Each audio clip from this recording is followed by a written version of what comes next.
Coming to you live from $1 Million Studios, it's your boys, Chris Speezak, a.k.a. Speezy Does It Too, and the benchmark of professional wrestling, Mr. Silky Baines. a.k.a. I'm mad that they put Hulk Hogan back in the Hall of Fame. Not. Speeds the Benchmark show on a Thursday night, July the 19th, 2018. Thank you all so much for being with us, whether you're joining us on the YouTubes or on Periscope or listening to us on our podcast. Yes. iTunes, Stitcher, Google Play, wherever. We're all over the place. We are all over the place. So thank you all for being with us, and we look forward to chatting with you guys this evening. How are you, good sir? I'm on doing this pretty Thursday, getting ready for the weekend. I am. And no big wrestling going on this weekend. No WWE, no. We've got the G1 going on. We're going to talk about that a little bit later. I'll probably watch some of that. And you got the weekend off, so I do have the weekend off. No more putting your body through insanity. For the time being. For the time being. That's exactly right. So, all right, gang. Well, we appreciate you guys being with us. All of you except for you bastards that insist on spoiling NXT results. Because I'm over the spoiling of NXT results. Well, into their case, WWE spoiled it for themselves. Because it's clearly on their website. Like, I have the app on my phone. That's how I found out. Is that it literally says, hold on. Shall we go to and see? No, I don't want to see. I'm already pissed off about it. Because, you know, we are going to talk about the developments in NXT. So if you have not heard and don't want to hear, then by all means, you know, listen to us after you read up on the developments in NXT. Because we are going to spoil it a little bit since it's been all over the internet and everybody knows about it anyway. And it's just, it's I don't even know that they're, because here's my thing. People complain about spoilers all the time. They complain about people spoiling stuff. And my answer to them is always, well, don't go on the fucking internet if you don't want to get spoiled. My thing is, I don't even know that the tapings are going on, the NXT tapings are going on, until after somebody says, oh, hey, by the way, all this shit happened on NXT. Hey, isn't that great? See, WWE, on their website, on their app, it says, caution spoilers, major news from NXT tapings. And when you click on it, it literally tells you everything that happened on the NXT taping. Well, at least they tell you that there's a spoiler going on. That's how I found out about Mustache Mountain winning the tag team titles. It was through this. It's like, and subsequently losing the tag team titles. Yeah, and subsequently losing. But on apparently, UFC champion Cain Velasquez trains at the Performance Center. Yeah, Cain Velasquez, who showed up at, I believe it was at Extreme Rules wearing a lucha mask, along with Daniel Cormier, I think, was there as well. So Daniel Cormier was talking about WWE and how he's a fan the other day. So that's cool, I suppose. Bianca Rose, how are you, ma'am? Bianca Rose, one of the folks here in H-Town, one of my favorite people. And she is a huge Houston Astros fan who goes to the games quite often. Sweet. So very nice of her to join us. World champion Houston Astros. I believe they won Team of the Year at the ESPYs the other day, did they not? I didn't know. I didn't watch ESPYs. ESPYs are not really, they don't really do it for me either. So, yeah, back to some NXT for Silky just busting open the full throttle there. There you go. Back to NXT, because I'll tell you, one of the things that gets to me is that if you, NXT, they're no longer doing the thing where they only change belts at the major events, at takeovers, because takeovers are too far apart. You can't have nothing happen between then and now. And to their credit, they've done a pretty good job of keeping things going and keeping rivalries and such interesting in between the takeovers. But we all know takeovers are the huge events. Yeah. But now that they're doing shit at house shows, we have got to figure out how to not get these things spoiled. Aside from, again, just completely not going on the internet, which is, I think, kind of ridiculous. Yeah. But, you know, it's absurd that a company with the kind of money that WWE has can't figure out a way around this. Can we not do NXT tapings live? It sounds, that's the only way this is going to end, because it almost seems like the WWE is using a defeatist attitude, like, well, shit, someone's going to spoil it, so we might as well spoil it ourselves and break which is dumb. You train your audience how to act towards your product, and if you're just going to say, oh well, people are going to screw it up anyway, it's, you know, you've got to approach it as, we're trying at least to keep this a secret. Yeah. But could we see it to where once they make the move over to Fox, in terms of SmackDown Live at least, the rumor has it that maybe we see NXT move over to, say, FS1. And then at that point, I mean, I don't know. Are there plans for WWE to even explore NXT as a live show? Because NXT loses a lot of money. For those of you that don't know, that company loses a shit ton of money for WWE overall. And let's face it, they're not hurting. I just saw it earlier today. I tweeted this out earlier on my personal account. You know, I suggested to my boss back in early May, because he buys and trades stocks all the time. I told him, I said, you know, WWE is about to, they're about to renegotiate their TV contract. I think you could see a pretty decent pop in this stock price. You know, you might want to look at it. It was $43 a share. Earlier today, they busted $82 a share. A little over 2 months later. Yeah.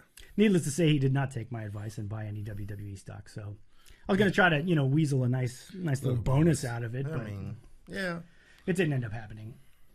Which is pretty sad, because that would have made a lot of money. It would have made a lot of money. But then again, I mean, you can't blame him, because it's like you're the resident wrestling fan, and he's probably just thinking, this wrestling guy, I'm not buying WWE, and then boom. It's like, this guy knows what he's talking about. Yeah, usually he follows my stock tips that are really shitty, and he ends up losing money. So I finally give him a winner, and he's like, fuck this guy, I'm not listening to him. So Tana, welcome. Tana from Bustin' for Autism. And welcome to those of you on Periscope. I'm having trouble seeing you guys on the actual screen here, so hopefully we're not just broadcasting black. But 4 people are there with us, so you got to think not. I'm trying to get Silky to watch it on his phone here, so we can keep up with correct. you. And last week we had some people commenting there as well. Since we've gone to our simulcasting format, the chat on Restream has been a little bit difficult, but you know, so it goes. We power onward.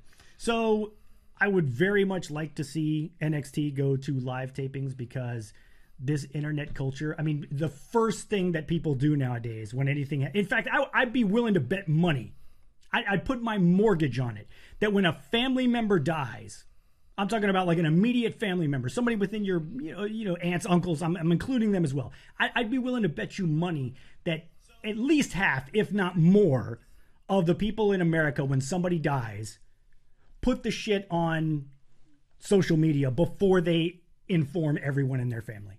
They just run to social media because we got to put it on social media or it didn't happen. Like, if I don't post about it on Twitter, it didn't happen.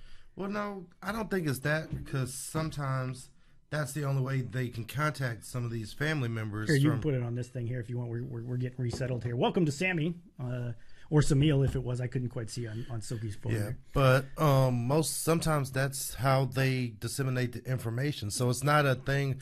And I think you just picked a poor... freaking impersonal, though, man. I think you just picked a poor analogy, because, like I say, I have family members that I don't talk to. I don't have their number. But, like, when my mother and my father passed away, I put that on Facebook because I knew they were close to my parents. Right, but like DJ, you wouldn't put it on Facebook before you talk to your brother. No, but you wouldn't, because you have a relatively decent head on your shoulder, so you probably wouldn't do that. But some of these knuckleheads, I mean, it's like the first thing that we do is run to. We got to run. Yeah. Breaking news! I got breaking news coming from the NXT tapings. We got to shout it from the mountain. Some fucking jabroni with 36 followers. They're breaking news and gonna fuck up the NXT tapings. Are you done? I'm getting there. I mean, do you need a hug? No, I don't. I want people to stop being ridiculous. Just settle down. Your world is not going to melt if you don't put information out on social media. We're all going to find out sooner or later. Some of us actually want to watch the show, so stop it. Stop screaming everything from social media mountaintops. It's very bothersome. So yeah, that's. Are you done? I'm off of that horse now. Okay. Let's move on. Let's talk about the actual spoiler alert. I'm going to tell you guys, spoiler alert. Yes. If you don't want to know what happened in the NXT tapings that I didn't even know were happening last night, we're about to spoil it for you right now. But we have a new NXT champion. New champion. And it is none other than Tommaso Ciampa. Tommaso Ciampa winning the NXT championship from Aleister Black. Now, let's talk about Aleister Black first, because we're going to talk about this Gargano-Ciampa feud, because obviously that's not finished. And now that the belt is involved, you definitely got to think that they're going to go back to that. But let's talk about Aleister Black first. Is he done in NXT? Are we going to see Aleister Black up in the main roster at this point? You could see him in the main roster. I don't know if that... I mean, generally that comes after like a big takeover, like your swan song. I don't know if I mean... I just don't like the way. If that's it, I would have rather him like lose it more than just a one-off match. You know what I mean? Yeah. Like I would have rather, even if it's on NXT tapings, like a couple weeks build the heat just to get to this match where he loses. Like I don't like the one-off. The build wasn't the greatest. I mean, it's because it's like you lose and then they don't see you again. So. And then you go to the main roster. That's kind of the MO, though. I mean, a lot of times you got to figure, and that was the speculation. I mean, you figure once the guy drops the belt, he's headed to the main roster, because what else is he going to do? Oh, yeah, that is true. It happened to everyone. I mean, there are guys that hung around. You know, Joe hung around. Finn Balor hung around. Yeah. I think Nakamura even had another match with Joe after he won the title. Yeah. But I think Nakamura, that was mainly because he had won it so early to coming into NXT. They didn't waste a lot of time with him. Yeah, they did not. And they really didn't waste a lot of time with Aleister Black either. If I'm not mistaken, I think he made his debut on the NXT TakeOver Chicago show where Gargano and Ciampa actually split, where Ciampa had his heel turn there. So, you know, Black's only been in for about a year, but you got to figure he's headed main rosterward. But you mentioned earlier, and I tend to agree, that the Gargano-Ciampa feud, and we're going to dive into that a little bit deeper, didn't need the NXT belt. No, they did not. I mean, the feud was beautiful the way it was. I think, honestly, in my opinion, having the belt kind of takes away from the personalness of the feud, because now there's a tangible item that they're fighting for. Well, see, I come from the school of I liken this, and we talked about this a little bit before the show, and I want to know what you guys think about it out there as well. I liken this a little bit, and the stakes aren't as high, but I liken this a little bit to what New Japan did with Kenny Omega and Okada. And I'll tell you why. Because in each one of their matches, and David says the storyline is already good enough, and I tend to agree, David. It is good enough that you don't need the belt, but here's why I think they did it. In those matches, in the Okada-Omega matches, the stakes were progressively raised, which is why you saw in the final match where Okada finally dumped the belt to Omega, you had the 2 out of 3 falls match. Because you had to do something. You didn't have to. Yeah, you didn't have to. It made sense to do something to up the stakes a little bit. Now, with Gargano and Ciampa, the stakes were already pretty fucking high to begin with. And that's where I think that they kind of fell short, because if you look at the Omega-Okada feud, it was long match, like 46 minutes, Okada wins. Then almost 30 minutes, Omega wins. Then a 60-minute draw, and then it's like, okay, we've got to do something because it is, one-on-one. Let's do 2 out of 3 falls. That's something they can do that doesn't have like a lot of, like, you don't need weapons or anything like that. Right. So I love how that came about. But with the Ciampa feud and Gargano, it's like you started off with a fucking street fight. Yeah. And I feel like you went backwards, because I feel like the unsanctioned fight is a little bit more than just a regular street fight. So you're going backwards. Yeah, I mean, that's. And even if you consider those the same levels, like, where the fuck do you go from there? Like, you had the unsanctioned match, which was brutal. You had the street fight where they tore the fucking ring up, which was a beautiful ending. The DDT on the exposed boards. Exactly. Beautiful ending. And then it's like, what do we do? Like, well, that's why I think they had to put the. That's what I think. That's why they had to put the belt on there, because at this point you've set the stakes so high that what are you going to do?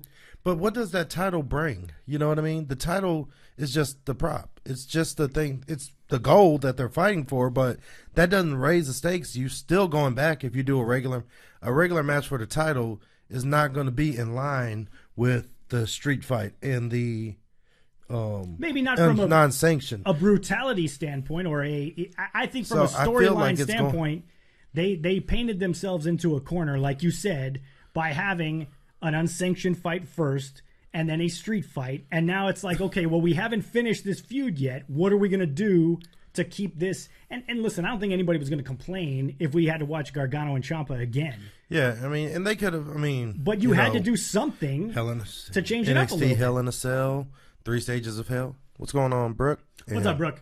Brooke was watching Edge versus Mick Foley hardcore match from WrestleMania 22, so she was a little late. Yeah, it was a good match though. I guess you can't really complain about that. Yeah, it's not like she was watching, Brady Bunch reruns or some bullshit like that. At least she was watching something cool. So. Yeah, but back to I think that you could have done something like the NXT version of Hell in a Cell. That would have been big. Have a Hell in a Cell match with Gargano and Ciampa, where you didn't need the title for that.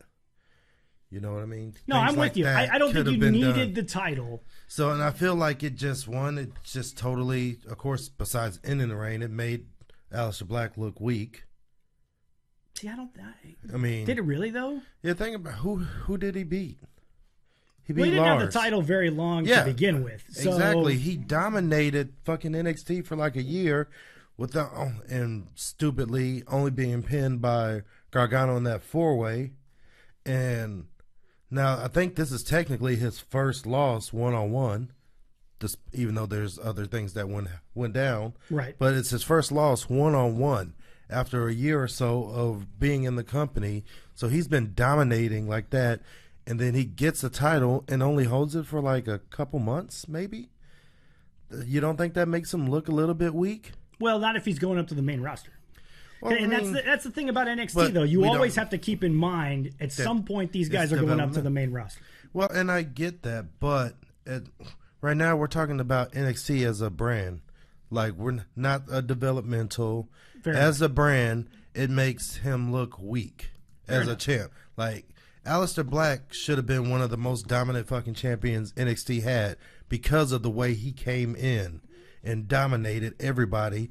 And then, I say, it takes away from that, in my opinion. Yeah, that's fair. And honestly, I think it's more a result of these guys kind of booking themselves into a corner from the perspective of somebody watching from the outside saying, hey, look, the first match was ridiculous stakes because Gargano's fighting to get back in the company. All right. The second match is out of control because it's a street fight, and so that's completely insane. And if you're going to give each guy a win and it's 1-1, everybody and their mother knows that the match is coming again. So what are we going to do to up the stakes for the third time? So I feel I think you should have just – and again, we say this not knowing what's going on because this – just like the Mustache Mountain where they won the belt on the UK special and then 2 weeks later dropped it. Which was ridiculous. It was. But that doesn't mean that Aleister either won't get it back or Ciampa won't lose it before the takeover. True. Because, when you think about it. Hopefully they're not hot potato in it. And, but when you think about it, that adds something now. Because what happens when Ciampa defends, and just like Ciampa took away that Johnny Gargano's shot against Almas. Yes, and just like that happened, what happens when Gargano does that to Ciampa? Turns the tables on him. I see what you're saying. So, and then that breeds a lot more real fire into this feud, and they could do like the only thing, honestly, because I don't think Hell in a Cell they're going to do because they have the pay-per-view. No. But like a 3 Stages of Hell match. Yeah, there's plenty of gimmicks that you can bring back. There's no question. Yeah, so something like that would be awesome, and that title change, and they don't have to pass it back to Black. They can put on anyone. Really, anybody's suitable in that spot. Ricochet, which probably won't happen, but Velveteen Dream. Ricochet's got bigger plans on the horizon. Yeah. Like winning the WWE Live. Championship, baby. You know it. 205 The Rock agrees with me, so you know I'm Rockstar Spud. Drake Maverick. Okay. Yeah, that's where he's going. Drake Maverick nowadays. No, he's not going to 205. Stop it, David. 205 Live talking that bullshit and trying to side with Silky just to get me riled up here. No, again, and this also speaks to, I think, how difficult it is to book long term. And, it's not actually that difficult. Here's the thing with booking. Like, it's difficult when you're trying to book show to show, month to month, or match to match even. As is evident by anyone who's watched the WWE in the last couple of years. But if you really, if you start with the end goal and start working backwards, it's not really hard because it's now you have that end game in mind. So, for example, using my example, if I wanted to book them in a 3 Stages of Hell match. Right. Then from there, it's like, I know that's where I'm going. Gargano's going to win. Triumphant babyface. Now I go to the big show before that is like, okay, how do I do it? I'm going to do it like this. I'm going to have Ciampa win, but it's going to be this match. Right. And then because of stuff that would happen in this match, I work backwards and go to like the first match. And then when it plays out, over that time, it's one consistent storyline, and that's very easy to follow. And I think that's what the issue when you try to book a storyline show by show or month by month. Or, you can't do it. Because you can't do it. And you and I have sat in or those kind shock of meetings. factor for example, like, oh, they want to shock the world, like, let's put the belt on Ciampa. And that could be it. We don't know because obviously we're not in those meetings, but it could have been a ploy to set up Gargano, costing him the belt so that they can have even more heat for their final match. It could be to get it off Aleister Black so he goes up to the main roster. Yeah, it's a number of things. It could be why they put the title on Ciampa, but I think that might, in my opinion, that wasn't the best move. Like, we'll see how I it would have plays put out. Ciampa in that match, yes, but I would have put someone else that I'd want the title on. Like I say, a Dream or a Ricochet. You put them in that match so it's a 3-way. So when Gargano comes out, it's the other person that capitalizes, and then he still screws them out of the title, and you still have that heat, and you don't hot potato the belt. You still get it off Black to send him up to the main roster, but you don't hot potato it so you can take it off him. Yeah, no, I agree with you. And maybe the reason, and welcome to Game Owner 20. Thank you for joining us here. Make sure to hit that retweet button, share the program to all your folks as well. I think maybe the reason that this sticks out to me in particular is because it seems like a rare slip up for NXT. Yeah. They tend to book pretty well. They tend to handle their storylines pretty well. Things are fleshed out. Rivalries are given at least a little bit of time in terms of the amount of time they have.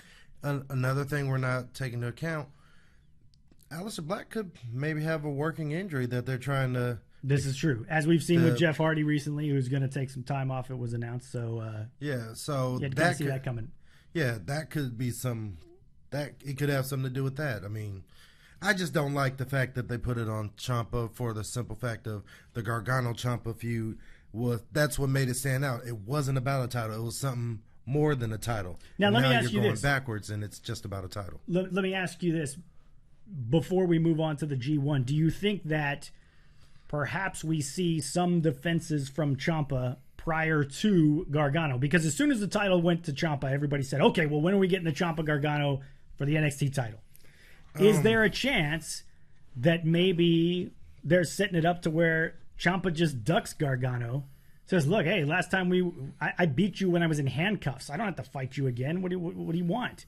And maybe he ducks him, has a few other, a feud with Dream, a feud with Ricochet, where he keeps the belt a little while longer. Are we maybe getting ahead of ourselves and assuming that we're just immediately going to get the Gargano-Ciampa title match?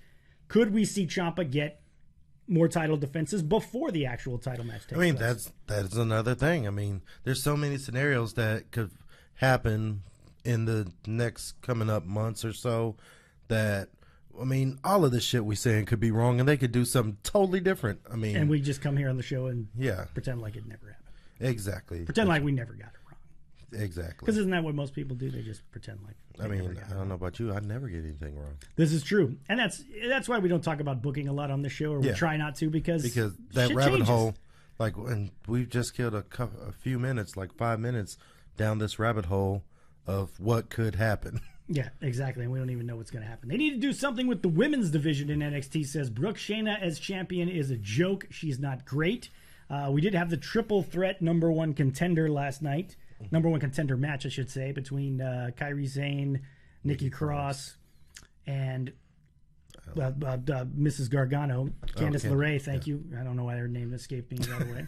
But anyway, Kairi Sane. I'm sure she'll appreciate after all the hard work being Kairi Sane. Mrs. Gargano. Well, it helped me remember the name, so that was good. Kairi Sane came away with the win on that one, so we'll see what happens there. Not a Kairi Sane fan. No, it's not that. But I mean, I don't like how they booked her per se since after the Mae Young Classic, and I don't care to see that match between her and Baszler. I mean, it'll be good.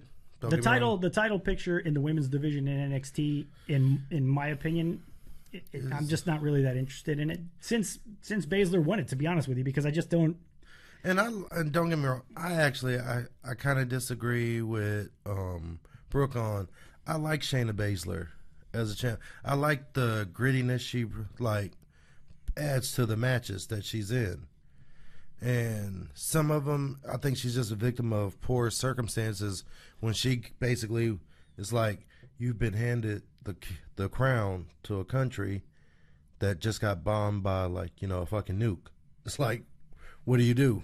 Yeah. I mean, she worked hard. She got to the top, but then when getting to the top, everyone had already left. Any viable contender had left, and I was very opinionated about her and Nikki Cross from the last takeover.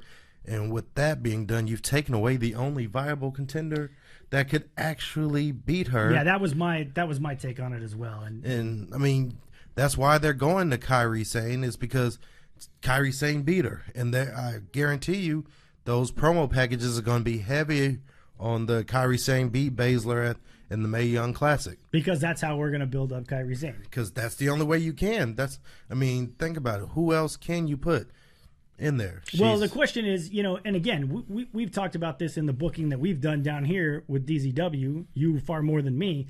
But, one of the things is, how do you build up? You can't just build up your champion. You have to build up viable challengers for your champion. And you should always be building up, generally, when I book a feud, I book the feud, and then I book another feud that's basically that person that wins, that's going to be the next in line.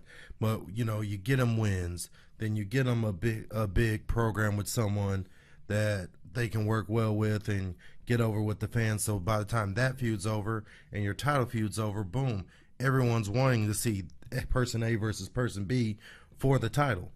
And that's just not what they're doing on NXT. I mean, they haven't built up anyone. It's almost like they didn't realize that, hey, shit, we got to send these motherfuckers up, right? And they did. They sent them. They sent them up a lot, all at once. Yeah, it was like Asuka's gone, Ember Moon gone, go. And next thing you know, you look around at the women's division, you go, what the fuck's going on here? And that's why do you think Asuka had it so long? This is not, we're acting like this is new, but Asuka was the same way. You think about it, Bayley, Charlotte, Sasha, Paige, they were all there. Jax. Boom. And then all of a sudden, they're all gone. Yeah. And then Asuka gets the title. And then Ember Moon kind of did a good job building Ember Moon up. And then Asuka, I think that was a work that they just wanted her to go to the main roster. Undefeated. They knew. So I feel kind of a certain way about that. I think if you were going to put the belt on Ember, she should have pinned Asuka. Which it seemed like they were headed in that direction. But, honestly, I think the reason that Asuka went up undefeated is because they were booking it to go to Charlotte. Yeah. They were building up now that we know that, I kind of didn't think that was going to happen. Yeah, I figured that Asuka had to get into some kind of title picture with the undefeated streak still intact. Yeah. And, again, maybe they looked at the people down there. And, look, I don't think anybody would have looked at Ember Moon and said, oh, there's no fucking way she could have beat Asuka. Yeah. I mean, shit, she almost beat her a couple different times. So it's not like it would have been crazy. But, I mean, at that time when Asuka was champ, I mean, and she's fighting these random local talent, just squashing through. You know what I mean? I'm with you. It's been like that for a while, the women's division. Once they let Bayley, Sasha, Becky, Paige, Charlotte, Nia, Alexa, all these women gone. That's 7 women right there. Yeah. Think about it. The women's division, these women now are split over 2 brands, 2 SmackDown and Raw.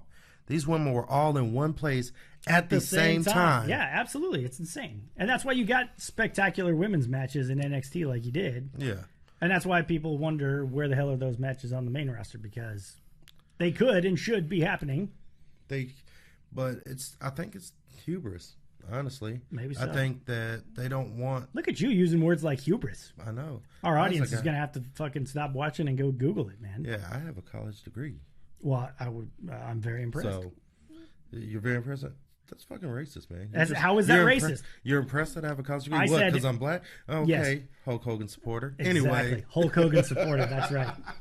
But I think that's what As if I'm going, do they let black people into college? Is that what happened? Is that what happened? That's exactly what I said. You know, I didn't know.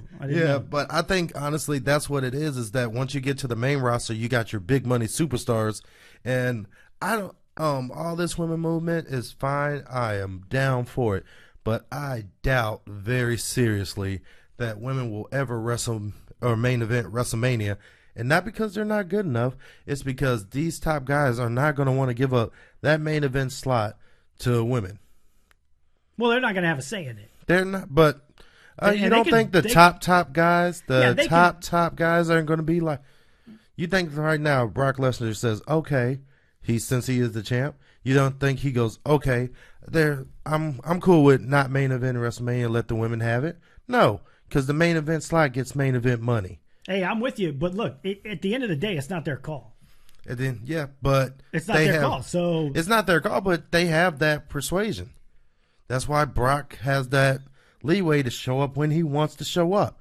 He has that leeway to do the job for whoever he wants to do the job for. Brock might have it, but I don't see many other people having it. And honestly, at this point, if Brock just said, fuck it, I'm not showing up if you put Charlotte versus whoever, Ronda, at the main event of WrestleMania. I guarantee you they would not be the main event of WrestleMania, and they would do what they can to appease him to get WrestleMania over with, and then they'd find a way to either take the title off him, fire him, or whatever. It's been done before. I don't think so. Ultimate Warrior, and back in 92. He held up Vince McMahon. Brock's done it before where he's just said, fuck it, I'm not coming back. I'm not bringing the belt back. He did it in New Japan. Yeah, but I mean... they had to retire the fucking belt because he wouldn't bring it back because he wouldn't come back and fight anybody. So, and Vince has fucked this up before. Vince fucked it up with Medusa. He fucked it with, I call her Medusa. It wasn't Medusa at the time. Lunger Blaze. Fucked it up with a Lunger Blaze. He fucked it up with Bret Hart. He's fucked it up, not really with Shawn Michaels, but how many times did Shawn Michaels not lose the belt in the ring? Yeah. I mean, it's just... And that's my exact point, is that someone that was on top threatened the whatever, and he let it go, and it so that he wouldn't lose. I think if the word comes down... I think if Brock Lesnar walks in and says that he's not showing up to defend the title on a show that you've put all this money into building up this match, if the women go on last, the women will not go on last. Oh, I don't know, man. I think you're giving Brock way too much credit. No, I don't think I think you're overestimating the amount of pull that Brock has. I don't think I am. He's certainly got a lot of pull because he's been able to get away with a lot of shit that most people don't get away with. But I don't think I am. I think that 100%. I would put money on it if we were able to be sitting in on those meetings. That's what would happen, is that Brock would go on last. Now they'd find a way to, take the title off him or do whatever, maybe even fire him afterwards. But the show goes on first. Like I say, 92, Warrior goes up to Vince McMahon right before and says, you pay me this much money or I'm not going on. Oh, Jake Roberts did that shit too. Yeah. He and what happened? Vince signed his release papers before he said, I'm not going out there. So And he got what he wanted. He told him, he even paid him, I believe. And then he fired him. Yeah. So he got, just to get the show going on, yeah, he's going to do that. See, Brooke says I'm sexiest again. Not you. That is, she said so sexiest. We've had this before. No, this is a rehash of what Brooke says when it's never you. Sees me on the Periscope. But it is never you. It happens from time to time. Now, as we're talking about Silky Book and shit, we do actually have a new series coming up here on the show. If you're not subscribed at our YouTube channel, tinyurl.com/Speez Benchmark. Make sure to head over there and subscribe because you will see the new video series from Mr. Baines over here called Silky Books. Silky Books. Where Silky will book various wrestlers fantasy book various wrestlers from New Japan, from WWE, maybe past, maybe present. Could be just about anybody. And the first one that we have coming up, despite the fact that we do have finally a little more clarity about it, we're going to get the Silky Maiden's version of Silky Books the Universal title. Yes. How would Silky get it back into circulation on Monday Night Raw? And we're going to start with it at around Extreme Rules. So be on the lookout for that. It's great. I mean, there's so much going on in there. Put a lot of work into it. I'm very proud of that. Yes, and it will be up very soon. So keep an eye out for that. Let's shift gears for a moment and head on over to New Japan, where we've got the G1 Climax going on. 4 days in the books, 5 days. I believe today was day 5 of the G1 Climax. So a couple of matches each for Block A and Block B. One of the questions that we got earlier today from Kirby over on the Twitters was, who's been most impressive through the first couple of matches in the G1? Who do you have? Hands down, it's Jay White. You say Jay White. I agree. Switchblade. I mean, there's no competition because Kenny Omega, yeah, he had a phenomenal match with Naito and a phenomenal match with Goto, but he's the fucking heavyweight champion. You would kind of expect that. Yes, but the fact that in his first 2 matches, Jay White defeated Tanahashi and Okada. Yes. I mean, that is a big thing right there. That is very impressive. 2 former champions, longest reigning champion. It's just the list of accolades these 2 men have as the IWGP heavyweight champion is endless, and he beat both of them. Yeah, it's been impressive for Jay White. I haven't watched as much of it. I got some catching up to do on the G1. I did watch all the stuff from day 1, the Block A matches, because obviously I wanted to start on day 1, just see what was going on there. I got to see Tanahashi with a great match against Suzuki, 2 guys that are... Oh, yeah. I mean, they've just been going at it forever, so those guys are going to bring it. I didn't know Tanahashi, this is his 17th consecutive G1. Yeah. 17 years in a row that he's been in the G1. Tanahashi has been wrestling for a really long time. Yeah, no shit. Like, if you go to the New Japan World, I strongly suggest anyone get that. $9.99, well spent. They have a section broken down by the decades, so you can watch New Japan back in the 70s with like fucking Inoki. You can go to the 80s, 90s, 2000s, 2010s. Back in the 90s, fucking Tanahashi was like, this is back when he was like young Lion. Yeah, like young Tanahashi. Yeah. And he's 41 now, I think. Yeah, which, if you don't know, the Young Lion system in New Japan is like when their wrestlers, their trainees are ready to wrestle, they put them in their generic bland. Like, they all have the same moves, the Boston Crab, hip toss, normal moves. They're basically, if they do anything fancier than a standard wrestler's move, they get destroyed in the back. So this is one of those when he was there. They all have black hair, black boots, black knee pads, black trunks. That's it. Nothing flashy about them. And so I saw a match of Tanahashi, like I say, I think fucking 98, 99. Yeah. So he has been in wrestling for New Japan a long time. He was great. Suzuki is outstanding. Oh, yeah. Absolutely love Minoru Suzuki. He's just awesome. He's always impressive and a lot of fun to watch. You got to expect that those guys are going to bring it. I think, like you said, Jay White certainly looked good early on. I think he's made the biggest splash because just the 2 names he was able to defeat. This is true. Now, one of the things early on, you had Bad Luck Fale and Hangman Page, and Page got the victory via DQ, but the story and basically what they seem to be building toward, and this, I think, lends some credence to our pick. Well, did you pick White to win the whole thing, or did you pick... I think you picked Tama Tonga as well to win the whole thing. Yeah, I did pick Tama Tonga to win it. And I picked Tama Tonga as well. Because, and one of the things they had early on was they had the Bullet Club come out and jump freaking Jay White. And not Jay White, sorry, jump Hangman Page and basically get a disqualification there, which is a pretty big deal in New Japan because they don't disqualify anybody in these fucking matches, which is completely insane. And even more so than that, like, it's a pretty big deal because it's literally taking Bullet Club back to the roots of Bullet Club. This is true. Like, before, Omega took over, before it was like they're cool and everything like that, the cool anti-establishment that everyone loved. it was like the Bullet Club was hated back when Devitt and Tama Tonga and Fale all the and OG Carl guys. Anderson. Yeah. Back when they were there, they were, because New Japan is, well, I don't know if they pride themselves, but they generally don't do like the run-ins like you see in American wrestling, where there be so many run-ins, many, you know, DQs, things like that. So when the Bullet Club came in and they were a bunch of gaijins doing that, it was a big deal. They hated it. Yeah, it was a big deal. They hated it. And so that was untold, like, underlying story is that Tama Tonga mentioned in the promo is that he's trying to take Bullet Club back to their roots.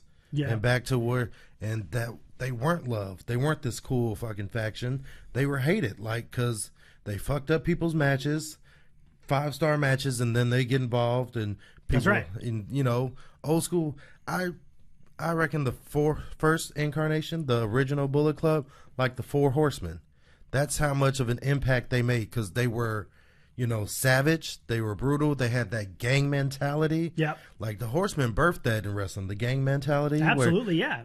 Like you never saw him one bus by himself. I know, and that's why people and it's gone to the wayside. Yeah, people fucking hated him, and it's funny to see it get back there. Did you happen to catch Bad Luck Fale at the press conference prior to the start of the G1? I don't know if I don't think we mentioned this on the last show, but you know, basically they run these press conferences, for those of you that haven't seen them, that look very similar to like UFC press conferences where all the fighters are sitting at the tables. Naito's big thing is he fucking falls asleep at the press conference every year, which is really funny. So Bad Luck Fale comes to the back, you know, strolls up, big dude, you know, walks real slow, tattooed right head. up to the mic, gets up and just goes, "Fuck him," and walks off. That's the only thing that he said. So in his first match, he's wearing a shirt that says "fuck him." Like I watched after the match with when he beat Okada, which that's another thing. Okada lost 2 straight. Which is a big But surprise. after he beat Okada, he's like going in. They were talking about the elite. He was like, the elite, fuck them. Yeah, that's his thing. Okada, fuck them. New Japan, fuck them.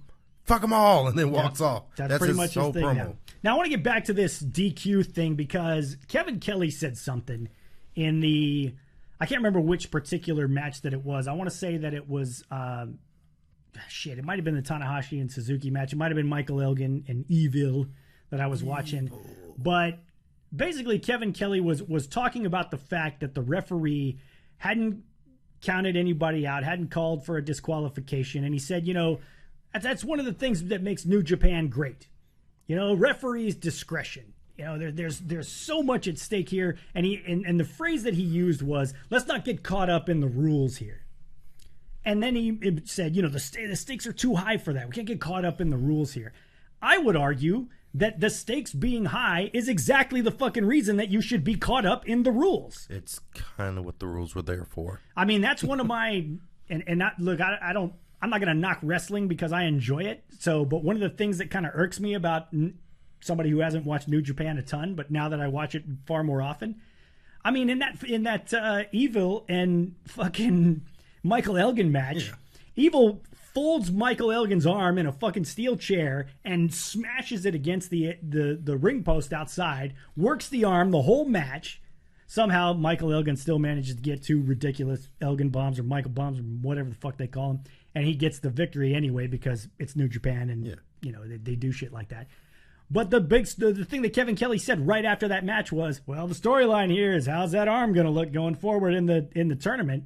Well, fuck, man, if you're going to let a guy basically break the fucking rules and do some shit that should have gotten him disqualified to fuck up another guy's arm, then work the fucking arm throughout the whole match, then it's going to be a problem going forward. Am I crazy in thinking that that's kind of fucked up?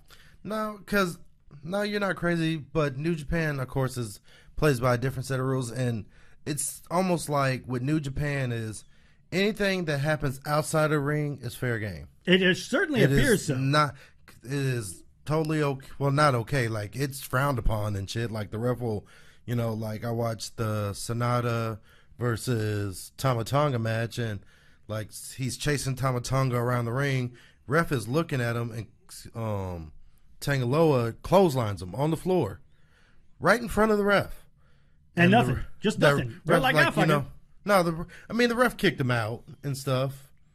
But no DQ. But yeah, no DQ. I mean, the fact that they got the DQ in the Hangman Page and Bad Luck Fale match because Tonga Loa was there as well, and he interferes in the match, no disqualification. Yeah. It wasn't until Tama Tonga came sprinting from the back and all three of them started working over Hangman Page that we finally got a disqualification. And I think they're kind of to the rules, because in that match when Tonga Loa got involved, he was getting his ass whooped.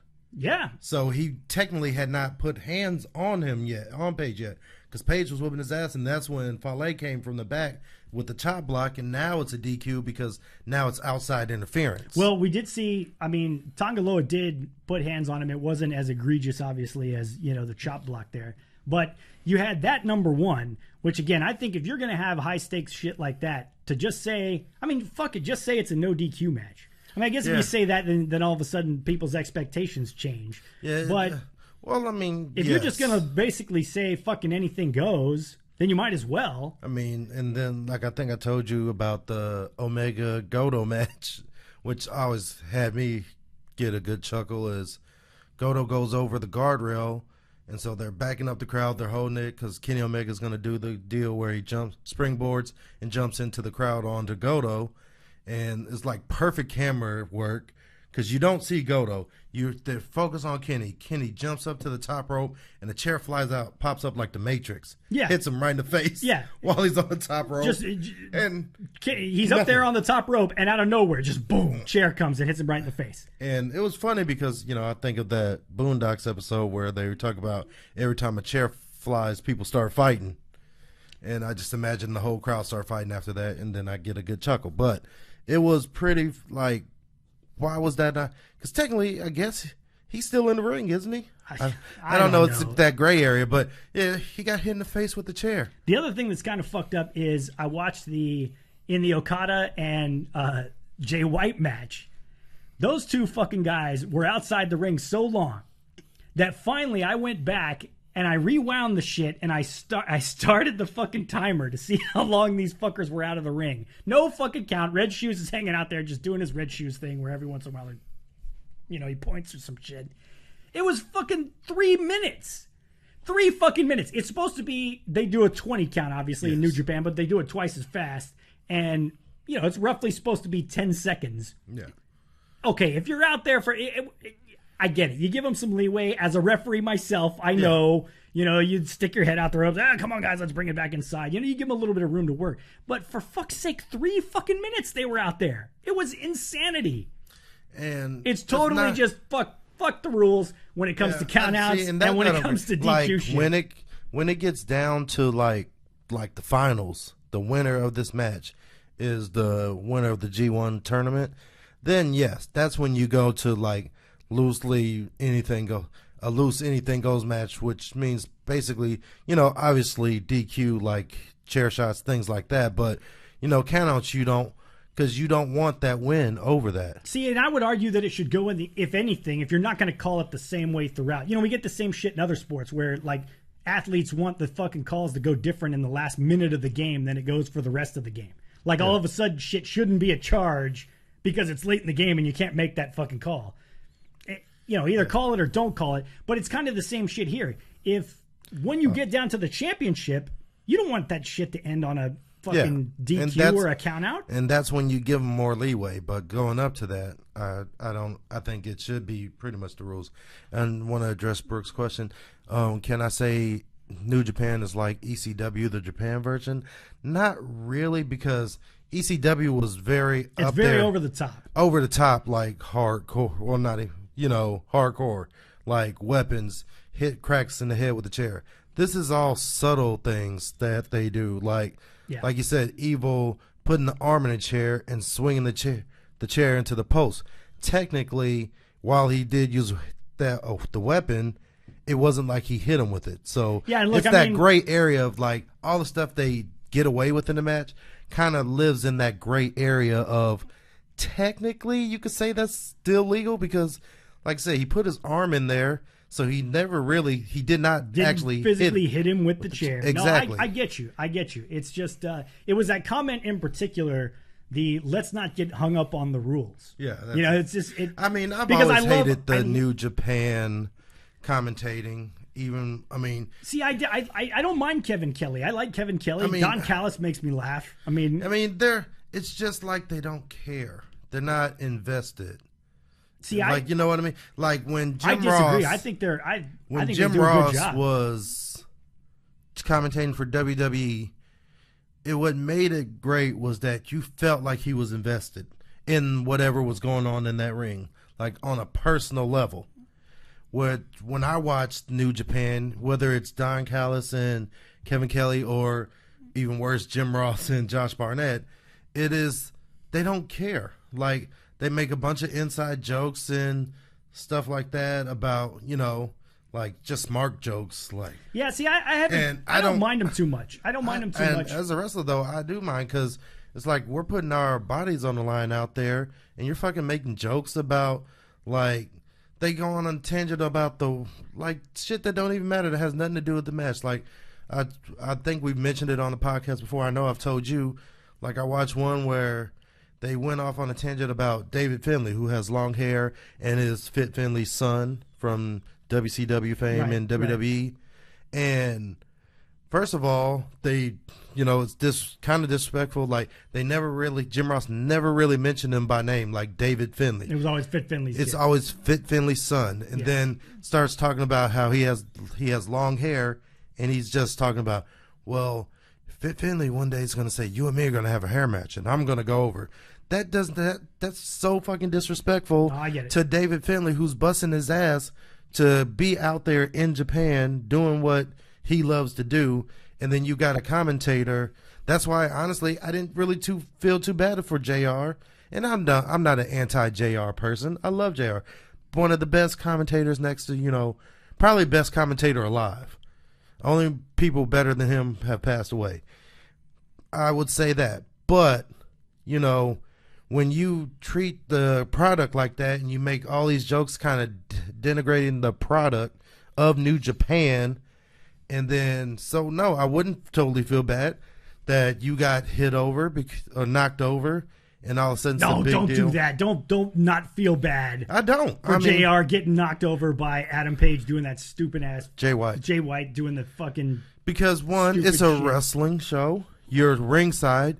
The motherfucker looked at you as he had him hooked. What did he think was going to happen? We argued this point out before, because. And I was right when we argued it last time. All this fucking space outside the ring that you can go do that move and not fuck with the television broadcast. And you choose to do it right in front of the guys doing the television broadcast. I'm just saying, JR would not have been hurt if he had black survival skills. No, Jesus. We're going to bring it back to that. We're making it a black thing. Thing?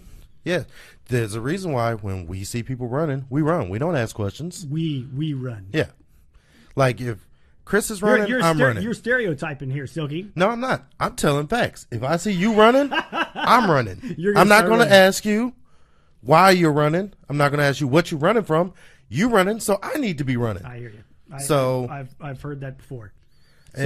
So that's why I'm saying, if he would have had those instincts when Jay White hooked him and then looked back at where the guardrail was. Jay White fucked up, as Josh Barnett said. No, he fucked that's up. Josh Barnett trying to get himself over. That's horseshit. Fucking Jay White. Do that shit elsewhere. But hey, got Jay White some great heat. Not that he needed more, because he's great to begin with. Yeah, it did get him some great heat. One last thing on New Japan, because this was hilarious as well. One of the things, and again, this is why I don't mind Kevin Kelly, Don Callis. I think they do a good job. They were talking about how you had to keep an eye out for Tanahashi's knee, which of course Suzuki worked the knee the whole match. Is foreshadowing. Yeah. You saw that coming. You knew they were setting that up. But he says, I think it was Callis said something along the lines of, just out of respect, there's really nobody in New Japan that's going to go out of their way to try to injure Tanahashi, except maybe Minoru Suzuki that we're seeing in the ring, because he just doesn't care. And right at that moment, Suzuki turns and spits on the guys in the announce table. And Callis goes, and Suzuki just spit on us. Right after he made that comment. That's why I love Suzuki, man. That guy is that so dude is awesome. Oh, man. Throwback to old school. 50 years old, and he's still out there killing it, man. He's absolutely outstanding. All right, folks. Well, we're going to keep an eye on the G1 Climax. We hope you'll do the same and let us know what you think about it on the Twitters at Speez Benchmark. You can follow us there or follow us individually at Benchmark Silky and at Chris Spezak. Indeed. And again, make sure you head over to the YouTube channel and subscribe there. tinyurl.com/Speez Benchmark. We got some. I haven't. Oh yeah, quite right here in front of us. Yep, right there. Did I? No. Go check that out. And my hand's not even on screen. If you didn't see my review of SmackDown Live in under 3 minutes, you can check that out. I'm going to put that right up here for you guys to click on that and check out that video. And be on the lookout for the first episode of Silky Books. Boom. Silky Books, the universal title. So we will be having that going very soon as well. And we look forward to seeing you guys Monday night after Raw. Any closing thoughts for the people? Yes.